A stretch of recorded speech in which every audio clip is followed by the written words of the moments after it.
They fired me. The market promoted me. They thought being fired was the end. That once the badge stopped working, once my access was revoked, once my name disappeared from internal emails, I would disappear with it. Inside that building, I was suddenly no one. No calendar, no meetings, no authority. By noon, my credentials were gone. By evening, my role had already been reposted. And by Monday morning, someone else was sitting in my chair, using my talking points, repeating my language, pretending the system hadn't just erased me. They called it restructuring. They said it calmly, casually, as if removing me was a routine update. What they didn't say was that I had stopped being useful to them. The moment I was locked out, something became very clear. Inside the company, power was temporary, borrowed, conditional. It belonged to the system, not to the people who kept it running. I wasn't escorted out, no security, no dramatic exit, just a quiet email, a neutral tone, a sentence that ended my access to everything I had built. I didn't argue. I didn't ask for explanations.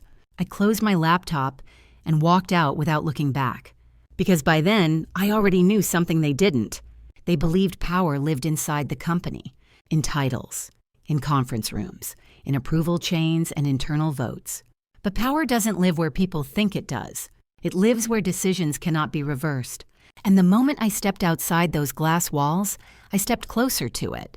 For years, I had been on the inside, watching how decisions were made, how risks were hidden, how value was extracted quietly and handed upward. I knew which numbers mattered, which partnerships were fragile, which suppliers controlled more than they admitted. I knew what the board feared, even when they pretended not to. Inside the company, I was replaceable. Outside, I was decisive.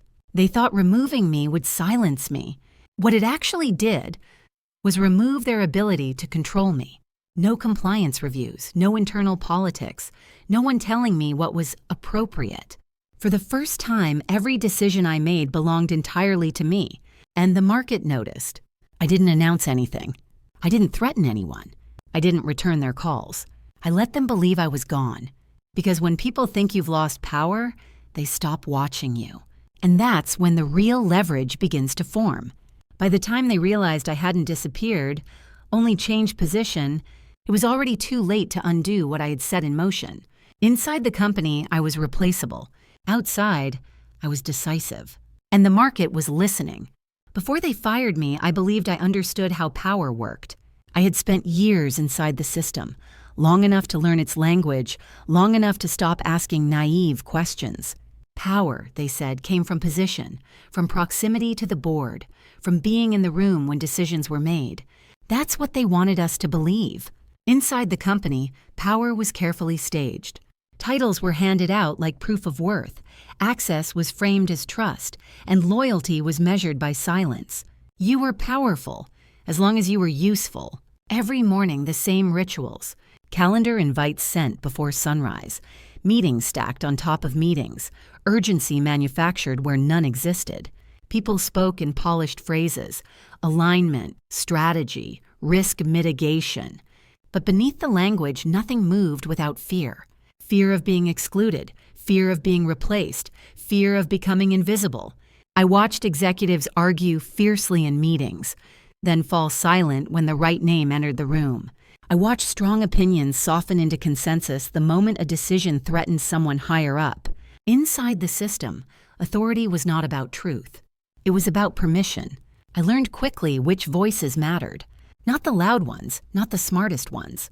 The voices that mattered were the ones connected to leverage. Contracts, suppliers, dependencies, no one liked to discuss. Real decisions didn't happen in meetings. They happened before the meeting, or long after it ended. And most people never realized that. From my position, I saw patterns. The same partners protected year after year, despite declining performance. The same risks postponed, rebranded as future considerations. The same narratives repeated until they sounded like facts.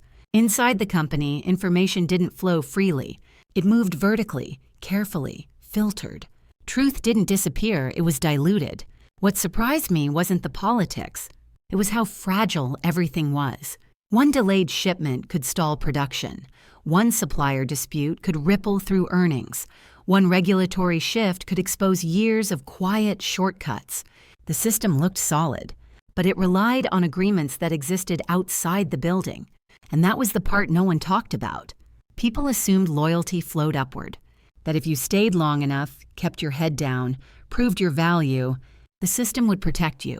I had believed that once, until I watched it remove people who had built entire departments from nothing. No warning, no gratitude, just a press release and a reassignment of responsibility.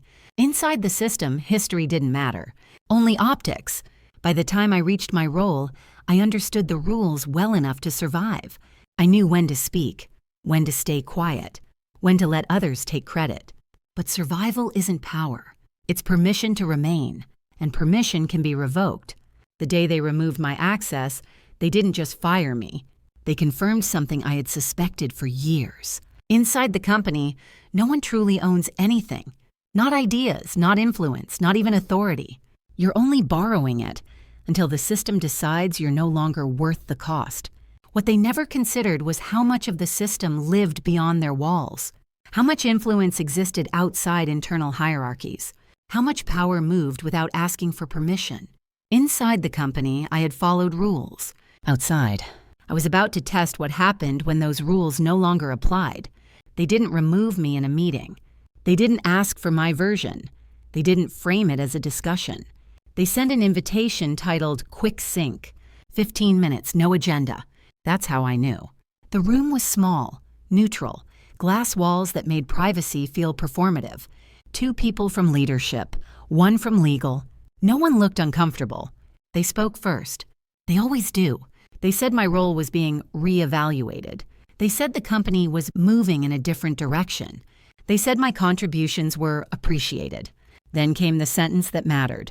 You're no longer essential to where we're headed. Not aggressive, not emotional, just precise. I listened. I didn't interrupt. I noticed how carefully they avoided specifics, how no one mentioned outcomes, how my work was suddenly abstract, detached from results, reduced to a line item. One of them glanced at their phone while explaining why I was being removed. That detail stayed with me. They didn't accuse me of failure. That would have required evidence. Instead, they implied irrelevance, a quieter insult, more effective. Legal slid a document across the table. Severance, confidentiality, non-disparagement. They framed it as generosity, as if silence were a benefit. I read every word, slowly. They watched me like time was expensive. Someone said, "We need people who align more closely with leadership." Another added, "This isn't personal. It never is, until it is." When I asked what specifically had changed, there was a pause. Not because they didn't have an answer, because the answer wasn't meant for me. The truth was simple. I had stopped agreeing fast enough. I had started asking questions that didn't disappear after meetings. I had remembered numbers they preferred to forget. Inside the system, that makes you difficult, and difficulty is expensive. They ended the conversation politely, too politely. I was told IT would handle the transition, that my access would be removed by end of day, that my team would be reassigned. No acknowledgement of the years I had spent making sure their decisions landed cleanly. No recognition of the risks I had absorbed quietly, just procedure. As I stood to leave, one of them said something I hadn't expected. "This is probably for the best." That was the insult, not the firing. The assumption that I would need this to make sense of what had just happened. I nodded. I thanked them. I shook hands.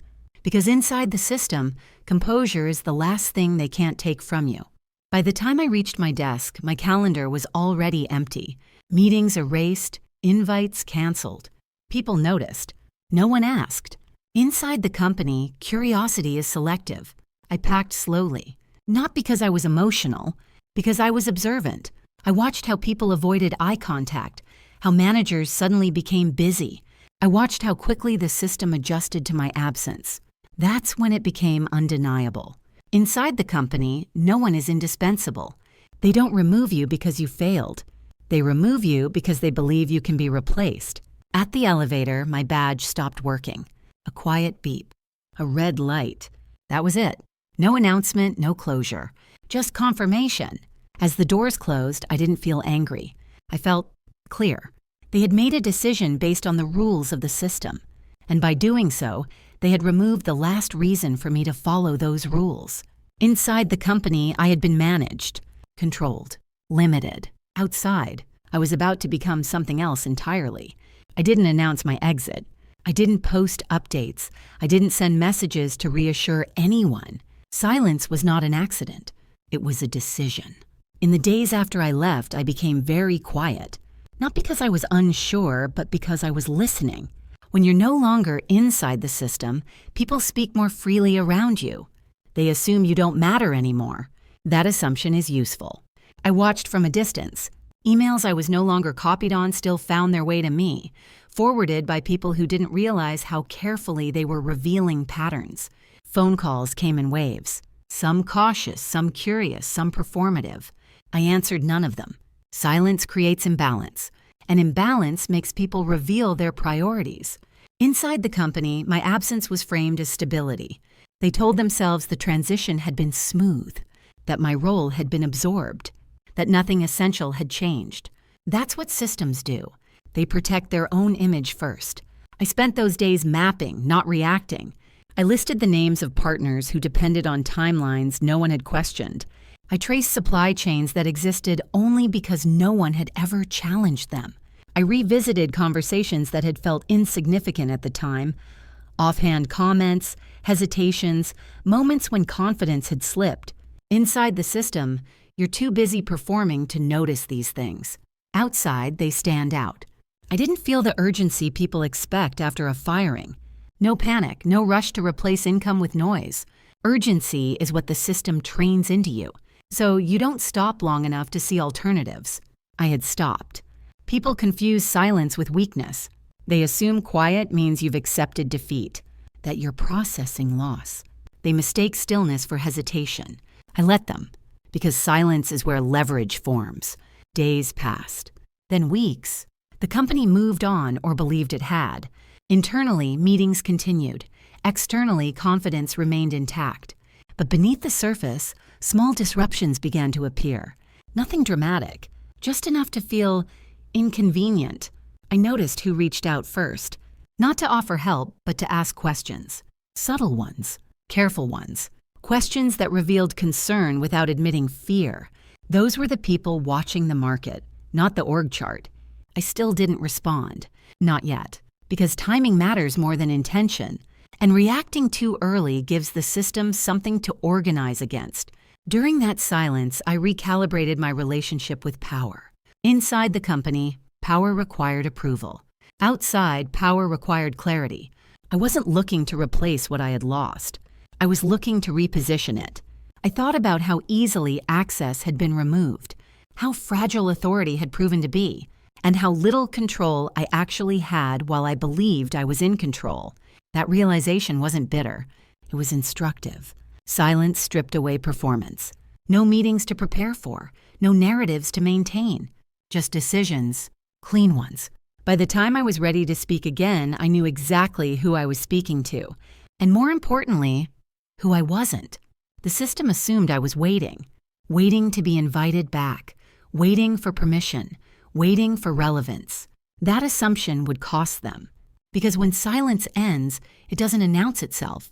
It moves quietly, through contracts, through commitments, through decisions made elsewhere. Places the system doesn't monitor closely. Inside the company, they were still debating authority. Outside, I was about to engage with something that didn't require consensus. I didn't move loudly. That was intentional. Power that announces itself invites resistance. Power that moves quietly collects options. I started where influence is least visible, not with headlines, not with statements, not with public positioning. I started with questions, simple ones. The kind people answer because they don't sound threatening. I spoke to suppliers who had grown used to being overlooked, not dissatisfied, just ignored. I listened to timelines that had slipped quietly without explanation, to margins that were thinner than reports suggested, to dependencies everyone assumed would remain stable forever. Assumptions are fragile things. Inside the company, decisions required alignment. Outside, they required understanding. And understanding came faster than I expected. People talk when they feel unseen. They reveal constraints when they believe you can't use them. I let them believe that. I didn't offer solutions. I didn't suggest changes. I asked what would happen if something didn't arrive on time, if a contract was renegotiated, if a relationship ended quietly instead of loudly. Those conversations stayed hypothetical, which made them safe. What I was really doing was measuring elasticity, how much pressure the system could absorb before it had to react. Inside the company, that kind of thinking was discouraged. It sounded like instability. Outside, it sounded like preparation. I mapped influence without owning it yet. Not control, just proximity. Proximity to leverage is where momentum begins. Meanwhile, the company remained confident. Publicly, nothing had changed. Privately, small adjustments began. Not enough to alarm anyone, enough to confirm what I already knew.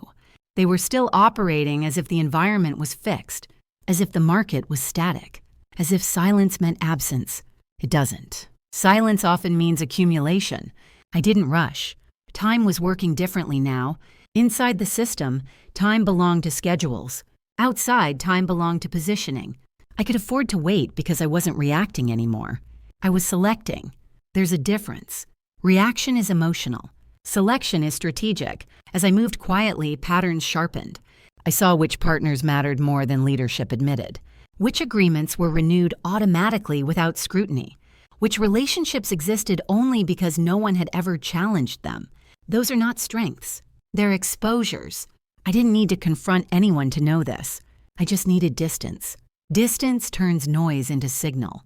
The market doesn't care about internal narratives. It responds to incentives, to reliability, to alternatives.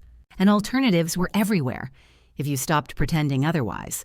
I began to engage, carefully, not with visibility, with structure, small commitments, limited scope, flexible terms. Nothing that could be traced back to intention, everything that created optionality. Optionality is power without responsibility. It gives you room to decide later, and later is where leverage matures. Inside the company, they still believed they had removed me, that whatever value I had carried had stayed behind. They were measuring power based on presence. I was measuring it based on movement. Quiet accumulation doesn't feel dramatic. There's no moment of realization, no emotional release, just clarity, a sense that the board has shifted while no one was watching. By the time they would notice that something felt different, I would already be positioned on the other side of the change, not reacting to it, guiding it. Inside the company, they were still debating strategy. Outside, I was building the conditions that would make strategy irrelevant. The first signs didn't look like failure. They rarely do. They looked like inconvenience. A shipment arrived late. Nothing dramatic, just a delay. Inside the company, it was framed as a logistics issue, a temporary disruption. Someone suggested adjusting the timeline. Someone else suggested absorbing the cost. That's what systems do when they don't yet feel threatened. Then a partner requested a revision, not a renegotiation, just a clarification. Language tightened. Terms were revisited. Legal flagged it as unusual but not urgent, still manageable. At the next earnings review, numbers were within expectations. Margins were thinner, but explanations were ready. Weather, market fluctuation, supply variability. No one connected the dots. From the outside, the pattern was becoming visible. Pressure was accumulating in places no one was monitoring closely. Places that didn't belong to any single department. Places that fell between ownership. That's where fractures form. Inside the system, people were trained to isolate problems, to contain issues within their function. Procurement handled procurement. Legal handled legal. Operations handled operations. No one was tasked with watching how small changes aligned, or how they compounded. A second delay followed. This one harder to ignore. Not enough to panic, just enough to prompt questions. Emails multiplied. Meetings were scheduled. Calendar invites filled again. Urgency returned. That was the signal. Systems only mobilize when inconvenience threatens optics. I watched quietly, not because I enjoyed the disruption, but because reaction reveals architecture. Who speaks first, who deflects, who takes control, and who stays silent. Leadership asked for reassurances. They wanted guarantees. But guarantees are expensive when leverage has shifted. and leverage had shifted. A long-standing supplier missed a commitment, not intentionally. They simply prioritized differently. That's what happens when dependency is assumed rather than maintained. Inside the company, the explanation was softened. An anomaly, unrelated, being addressed. Words chosen carefully to avoid responsibility. But beneath the language, confidence had begun to erode. Not publicly, internally, in tone, in posture, in the way questions were phrased. I noticed who stopped copying whom, who started asking for confirmations, who suddenly wanted things in writing. Those are not procedural changes. They're psychological ones. At a senior meeting, someone asked a question that hadn't been asked in years. Do we have alternatives? The room went quiet. Not because the answer was no, but because no one had prepared one. That was the first crack. Not in operations, in assumption. Assumptions hold systems together. That partners will comply. That timelines will be met. That silence means stability. Once those assumptions weaken, control becomes performance. They still didn't know where the pressure was coming from. They suspected the market. They suspected regulation. They suspected each other. They did not suspect intention. That's the advantage of moving quietly. I remained unmentioned, uninvited, unconsidered, exactly where I needed to be. The system began to respond. Task forces formed. Contingencies were discussed. Authority tightened, which is what happens when flexibility disappears. Inside the company, they were still trying to stabilize outcomes. Outside, the conditions were already changing. Not because of disruption, because of reallocation. The cracks weren't dramatic. They weren't even visible to most people. But once you see them, you can't unsee them. And systems rarely recover from cracks they don't acknowledge. They believed the issue was temporary, that with enough coordination, things would return to normal. Normal, however, is a memory, not a guarantee. By the time they realized something fundamental had shifted, the options available to them would be very different from the ones they believed they had. Inside the company, they were still reacting. Outside, I was already preparing for the moment reaction would no longer be enough. The shift didn't announce itself.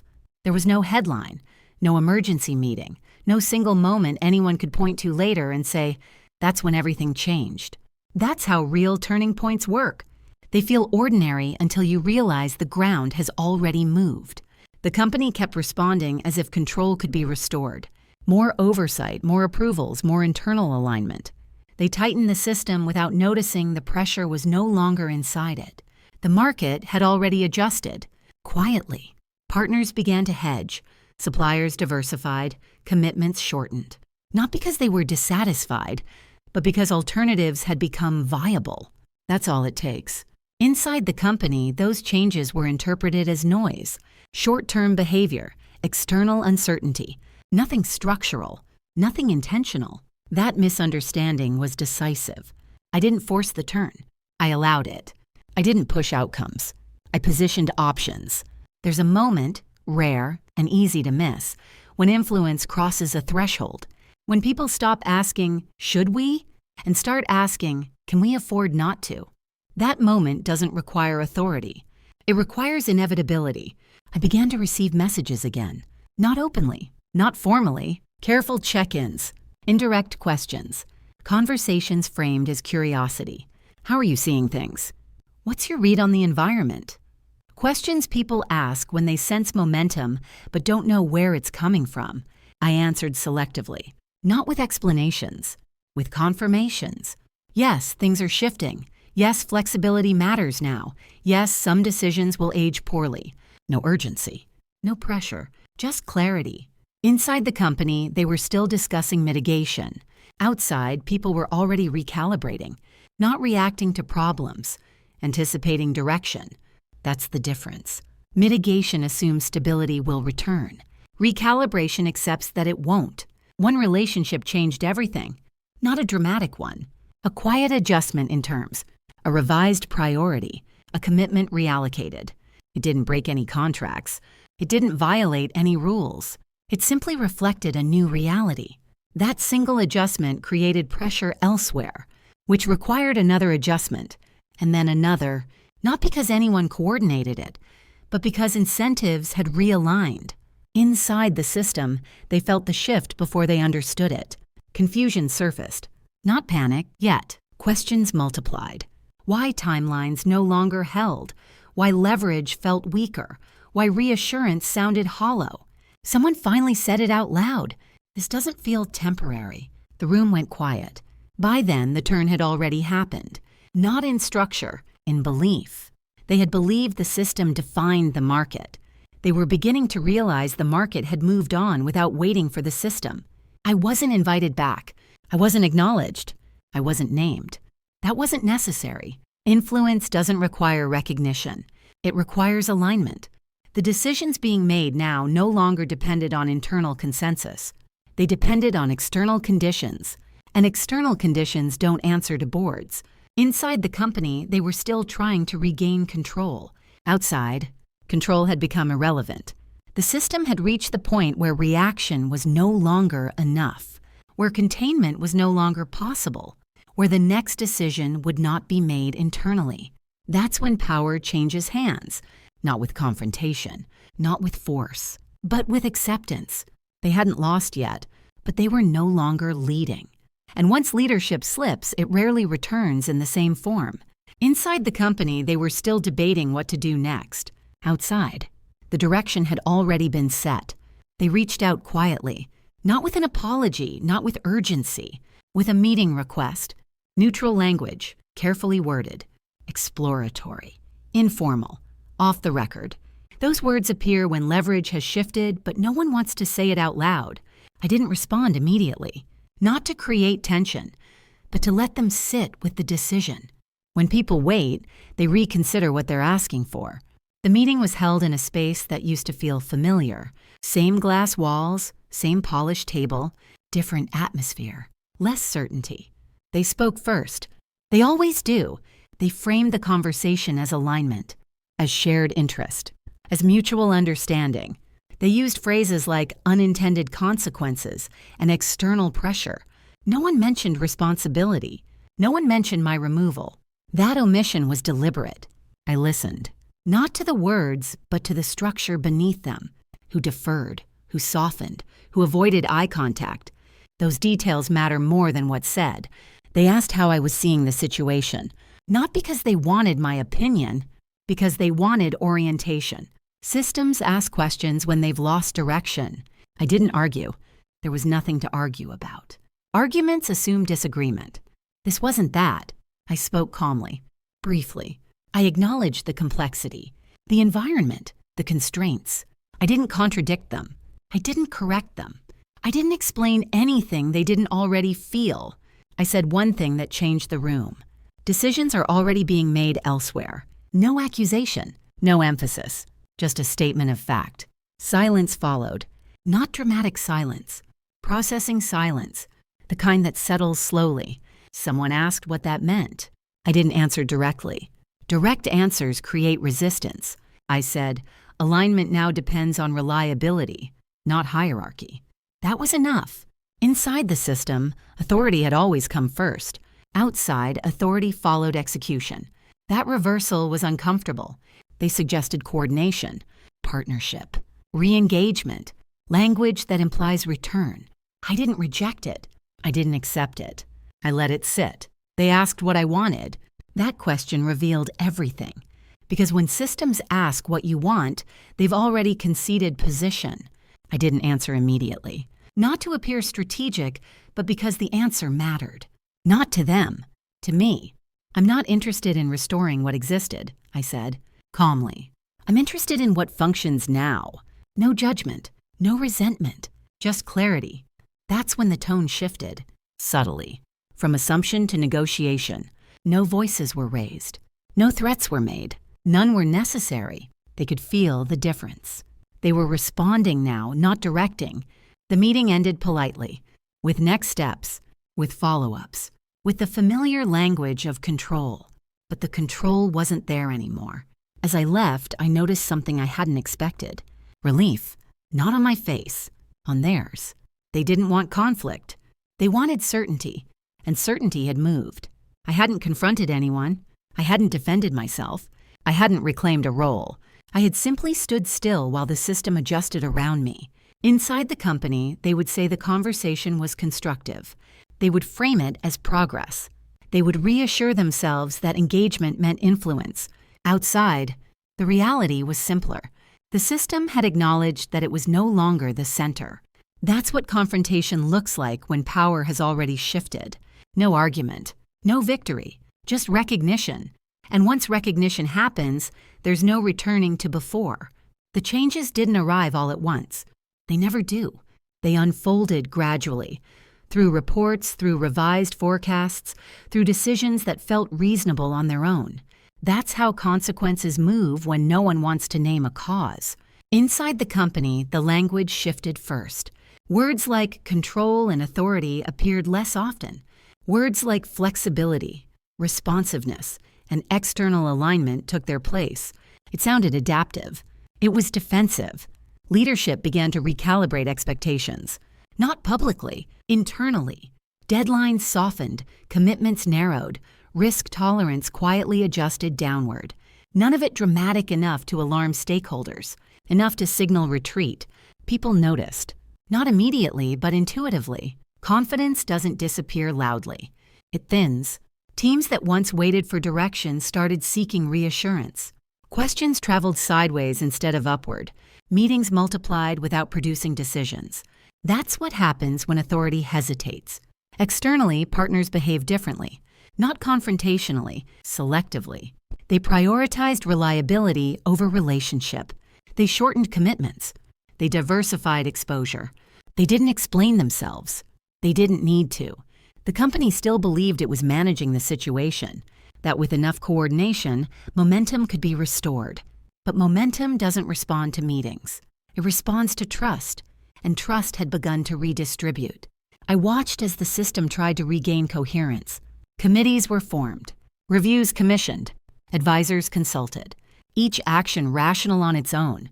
Collectively, they confirmed uncertainty. Someone finally asked whether the issue was structural. The question didn't land well. Structural problems require structural answers, and those are expensive. Instead, they focused on containment, on preserving optics, on maintaining the appearance of continuity. That approach works, for a while. Inside the company, no one blamed me. Not openly. Blame requires acknowledgement, and acknowledgement would have raised uncomfortable questions. So my absence remained an administrative detail, yet decisions were now being made with my presence in mind. Not because of who I was, but because of what had changed. The system had learned it was no longer insulated. People adjusted behavior accordingly. Caution increased. Initiatives slowed. Innovation narrowed to what felt safe. That's the quiet cost of lost leverage. Externally, the market absorbed the shift without commentary. It always does. Markets don't judge. They rebalance. Opportunities that once flowed inward began to circulate differently, not withheld, reallocated, toward consistency, toward adaptability, toward structures that responded without needing permission. Inside the company, this felt like pressure. Outside, it felt like evolution. I didn't need to intervene. The system was already adjusting to conditions it could no longer control. That's when outcomes solidify. When effort increases but influence doesn't. There were no dramatic consequences.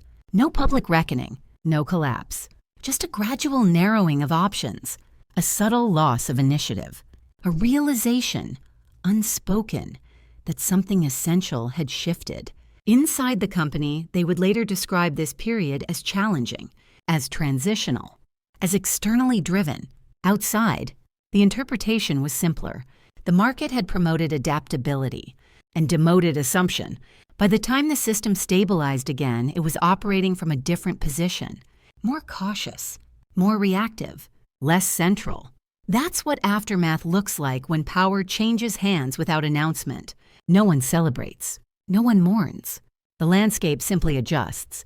And once it does, there's no returning to the shape things used to have. People often ask what it felt like to be fired. They expect anger, shock, a story about revenge.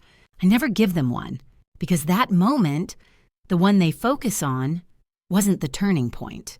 It was the release. Losing my position didn't take power away from me. It clarified where it never truly lived.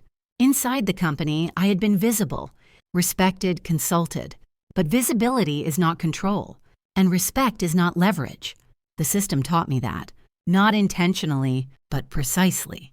It showed me how quickly authority dissolves when permission is withdrawn, how fragile influence becomes when it depends on access, how replaceable even the most capable people are once they stop fitting the narrative. I don't resent that lesson. I needed it. Outside the system, things move differently. Slower at first. Quieter. Without applause.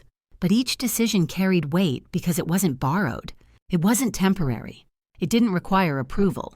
People assume power announces itself, that it demands attention, that it arrives with titles and recognition. It doesn't. Power settles where outcomes are decided, not where credit is assigned. Inside the company, I was replaceable. Outside, I was decisive. Not because I became stronger, but because I stopped confusing proximity with influence. The market didn't reward me. It responded to consistency, to clarity, to decisions made without performance. That response wasn't personal. It was structural. I didn't return to reclaim a role. I didn't ask to be acknowledged. I didn't need an apology. Those are symbols. I was interested in alignment. Looking back, I understand why they believed firing me would end the story. Inside their framework, it should have. But frameworks are not reality. They're agreements. And agreements change when incentives do. If there's a lesson in this, it isn't about being fired. It's about where you locate your power. If it depends on a system that can remove you quietly, then it was never truly yours. I don't speak publicly about what happened. Not because I'm protecting anyone, but because explanation invites debate, and debate assumes uncertainty. I have none. The system continues. It always does. Adjusted, more careful, less certain. The market continues too.